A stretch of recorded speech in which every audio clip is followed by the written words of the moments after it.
Matapos makabalik sa Palawan, ikwinento ng mga tauhan ng BRP Teresa Magbanwa ang kanilang mga pagtitiis habang nasa Escoda o Sabina Shoal.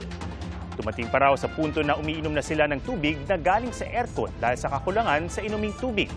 Saksi, si Joseph Moro. Ang paulit-ulit na pagbangga ng China Coast Guard sa BRP Teresa Magbanwa noong August 31, ganito kalaking butas ang iniwan sa bahaging ito ng engine room. Ipinakita ito sa akin ng mga tauhan ng PCG sa pagbabalik nila sa Palawan matapos ng 5 buwang misyon sa Escoda Shoal para bantayan ang anumang tangkang reclamation ng China. Ito yung sira na tinamo nitong si BRP Teresa Magbanwa nung banggain ng China Coast Guard. Itong barko natin August 31, nasa may engine room na to. Paliwanag sa atin, delikado kung ito yung tatamaan or ito yung madadamage dito sa barko. So pag nawalan ng cooling system, di makakatakbo yung makina namin, sir. Pag ito yung nadali, sir? Dead on the water.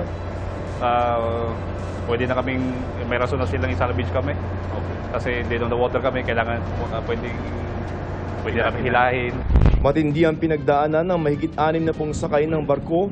August 19 na magsimula maging kritikal ang supply ng kanilang pagkain. May resupply mission dapat noong August 26 pero di makalusot ang mga barko ng Philippine Coast Guard sa mga barko ng China. Dumating sa puntong 1.5 kilong bigas lamang ang pinagsasaluhan nila. Ginawa nila itong lugaw sa loob ng halos 3 linggo. Rice porridge na lang po. Paminta and asin, since yun na lang po yung naiwan sa amin. Meron po kaming mga tropa na nahihilo kasi gutom, kumakalam yung tiyan sa gabi. Anong ginagawa niyo pagka gano'n? Wala po sir, natutulog na lang at nagpapahinga po sir. At dahil ubos na rin ang inuming tubig, sa tubig ulan na lamang sila umasa, pati sa tubig na galing sa aircon. Pa-discover yung chief engineer namin sir na pwede namin inumin yung tubig from our air conditioning unit sir, yung na-condense na tubig po dun sir. Mas gusto po namin yung sa air conditioning unit sir. At saka yung sa umuulan sir, kasi may lasa talaga siya sir na sometimes lasang parang swimming pool, then maalat. August 28, nakapag-airdrop ng supplies pero kulang pa rin. May mga tinamaan na rin ng gastroenteritis, dehydration at gout. Ang isa bumaba ang pulso. May sumusuka na, yung mga bowel movements nila iba na talaga. Sa kabila nito, handa raw ang mga tropa na bumalik sa Escoda Shoal kung kailangan.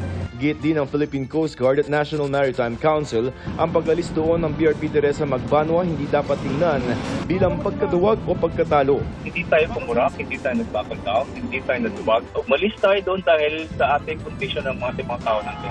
Hindi ka tanggap na lumala at baka God forbid, baka may mamatay sa tao natin. Ayon sa PCG, bukod sa madigal na kondisyon ng crew at pagkaubos ng supplies, kailangan ng kumpunihin ang barko. Dagdag pa ang masamang lagay ng panahon.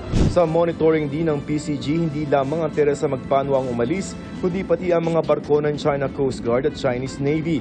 11 maritime militia vessels ang nananatili sa Escoda Shoal. No, it's not a defeat. As I said, related to my response a while ago, it's not also the Coast Guard abandoning our post in Escoda Shoal.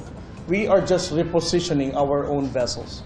Wala rin daw kasunduan ng China at Pilipinas kaugnay ng BRP Teresa Magbanwa sa kabila ng giit ng China sa nakaraang bilateral consultation mechanism na kailangang umalis doon ng barko ng Pilipinas. Baka akala kasi ng ating kababayan ay bumigay tayo, no? In fact, hindi. Nagmatigas tayo during the meeting sa Beijing, but our DFA stated that our presence will be maintained in the shoal.